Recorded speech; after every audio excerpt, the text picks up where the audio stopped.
अच्छा।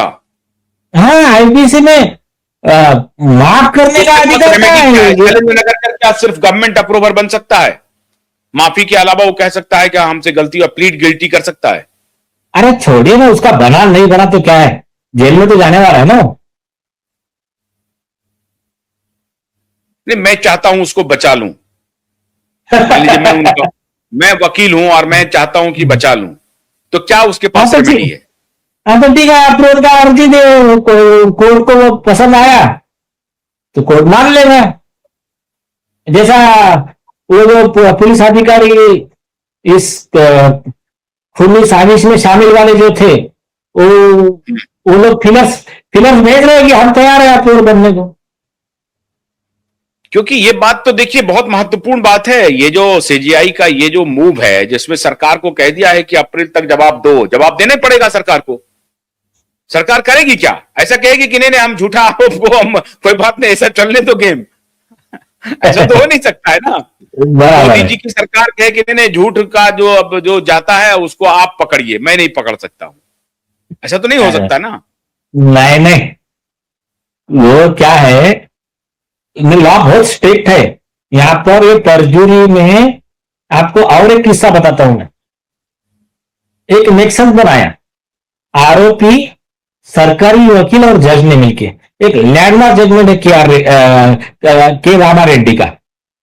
तो उसमें क्या किया उन्होंने कि अभी सपोज आरोपी है, कोई रेप केस है, कोई ये बड़ा बड़ा केस है, तो वो क्या करते थे, इनके जो कॉन्स्पिरेसी में शामिल जज है, अभी इसके पहले और एक किस्सा बताता हूं आपको मैं।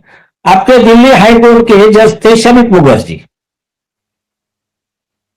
ये वो तो पूरा घर पे उनकी ऑर्डर बन के 25 लाख का कैश वैश सब वो ऑर्डर बनाने के लिए लेते हुए वो पकड़े गए थे, और उनका 13 दिन का पुलिस कस्टडी हुआ था, सीबीआई कस्टडी। और ऑर्डर में लिखा है उनके कस्टडी में 2003 का जजमेंट है शमित मुखर्जी का। कोर्ट में लिखा है कि ये woman and wife and money का फेवर लेके ऑर्डर पास करते थे हाई कोर्ट जज। तो ये ऑर्डर में लिखा है। तो ये अभी तुम्हारे यशवंत वर्मा जी के घर में 500 करोड़ कितना मिला, फिगर ही नहीं बता रहा कोई। अच्छा एक और एक बात है, ये जो खुद को ऐसे बहुत ही एकदम ईमानदार करने वाले जस्टिस चंद्रचूड़ जी मामले में क्यों नहीं बोल रहे? जरा वो एक भी शब्द बता भी नहीं रहे बोल लीजिए। रहे। हाँ, एक उसका शब्द भी नहीं रीजन बोल क्या रहे। है?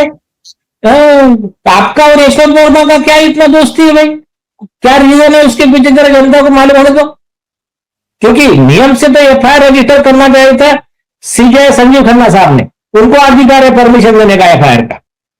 तो उस दिन सुप्रीम कोर्ट बार एसोसिएशन के जो चेयरमैन है विकास सिंह साहब, उन्होंने बहुत सही बोला कि संजीव खन्ना साहब ने देश के साथ में धोखा किया, ये जुडिशरी के साथ में धोखा किया उन्होंने।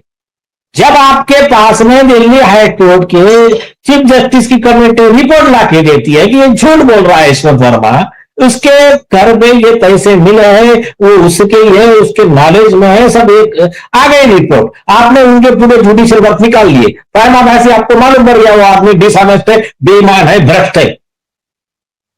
तो आपको ये पर ऑर्डर करने का जो आपका दायित्व था वो आपने क्यों पूरा नहीं किया?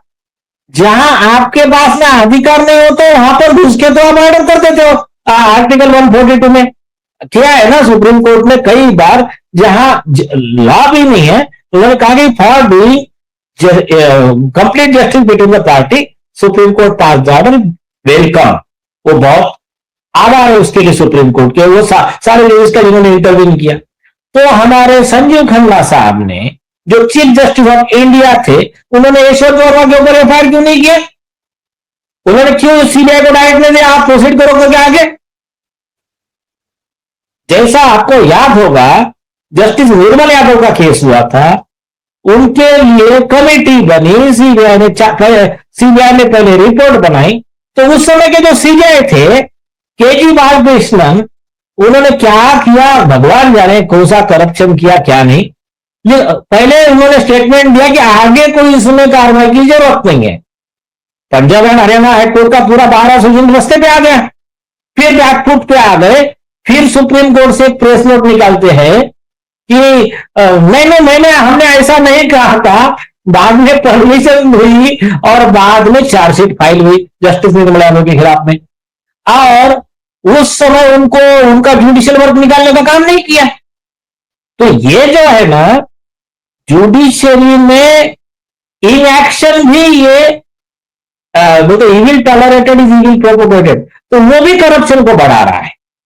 तो ये जो है कॉमन मैन के लिए बहुत शॉकिंग चीजें है। होना क्या चाहिए, don't see who is right, see what is right. नाम मत देखो कौन है, कौन सही है ये मत देखो, क्या सही है ये देखो, लॉफुल क्या है ये देखो। और यही कहता है परजुरी का, यही कहता है कंटेंट का।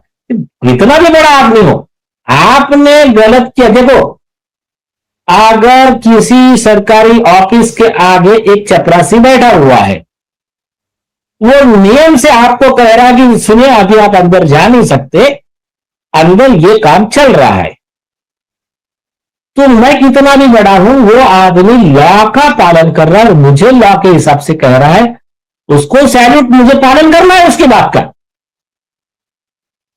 लेकिन अगर इस देश का कोई बड़ा, कितना भी बड़ा आदमी हो, चाहे वो जस्टिस चंद्रचूड़ जो सीजे रह चुके, जो सीजे रमन्ना रह चुके, तो यह ऐसे कोई भी कितना भी बड़ा हो, अगर वो गलत करता है, वो कितना पुलिस कमिश्नर है, वो मिनिस्टर है, कोई भी है, वो लॉ के बाहर जाता है फोर कॉर्नर से,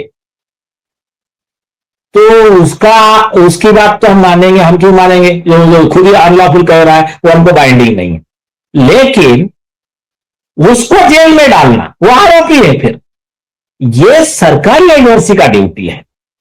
जस्टिस कृष्णा यार ने, मंदिर सतपति ने बहुत सही वर्ड बोला था, you can not be law unto yourself expecting others to obey the law. दूसरों को कहोगे तो मेरे लॉ का पालन करो, और खुद ही भ्रष्टाचार ऑफेंसेस, क्रिमिनल ऑफेंसेस करते रहोगे, ये नहीं चलने वाला। Everyone is equal before the law, फिर कोई भी रहो। तो ये जो है ना, ये अभी देखो सर, अभी जस्टिस एल रमन्ना जो फॉर्मर सीबीआई थे, वो कह रहे हैं कि तुम बच्चों को देखो, अगर ये पॉइंट पे कहते कि सिर्फ जुडिशरी को बदनाम मत करो, मान सकते थे। लेकिन जो एल रमन्ना ने टाइम्स ऑफ इंडिया में आया है, उन्होंने कहा कि बच्चों को तुम क्या गॉसिप सिखा रहे हो। ये जुडिशरी का जो करप्शन है, तो बोले गॉसिप। अब ये वर्ड है, अगर कोई ईमानदार जैसे बोलता ना, इलॉजिकल है। जस्टिस रमन्ना का वैक्सीन कंपनी का जज के पोस्ट पे किया हुआ करप्शन पे ऑफिशियल कंप्लेंट राष्ट्रपति के पास फाइल होके डीम्ड सैंक्शन मिल चुका है अवेकन इंडिया मूवमेंट के लोगों को, और वो करप्ट आदमी वो लोगों को सिखा रहा है कि बोलते हैं गॉसिप। सबसे बड़ा मतलब डर उसको है कि कहीं मेरी बातें ना बाहर आ जाए, तो वो छोड़ दीजिए उसको। हाँ, तो वो ज्यादा मायने नहीं रखता, ऐसे लोगों की बातें कोई सुनेगा नहीं। अगर ये गॉसिप है तो फिर वो जस्टिस यशवंत वर्मा का केस क्या है, फिर जस्टिस निर्मल यादव के ऊपर चार्जशीट में वो क्या है, फिर सुप्रीम कोर्ट के ऑर्डर में निर्मल यादव के बारे में लिखा है वो क्या है, रमन्ना का केस क्या है, एल रमन्ना का केस क्या है, के साथ रिलेशन है, ये किसी से छिपा हुआ है क्या? और जिस वक्त कोविड आया उसको बनवाया गेट्स गैंग ने, इसको चीफ जस्टिस बनवाया, पूरी प्लानिंग के साथ किया, और जब तक एक कंप्लेन रजिस्टर नहीं किया। नहीं, चीफ जस्टिस तो उनके रेगुलर कोर्स में बने, लेकिन उन्होंने अपने पद का दुरुपयोग किया, ठीक है, तो उसके ऊपर केस फाइल है, तो उन्होंने सुनो ना, मैं ऑफिशियल रिकॉर्ड बता रहा हूं। विजय शेखर का केस क्या है, फिर जो जज ने करप्शन करके ऊपर अरेस्ट वारंट निकाला सीबीआई का। फिर तुम्हारा शमिक मुखर्जी जज का अरेस्ट हुआ था हाईकोर्ट जज, उसका केस क्या है, फिर तुम्हारे के रामास्वामी का केस क्या है, तुम्हारा ये अपने पीडी दिनाकरन का केस क्या है। तो तुमने ऐसे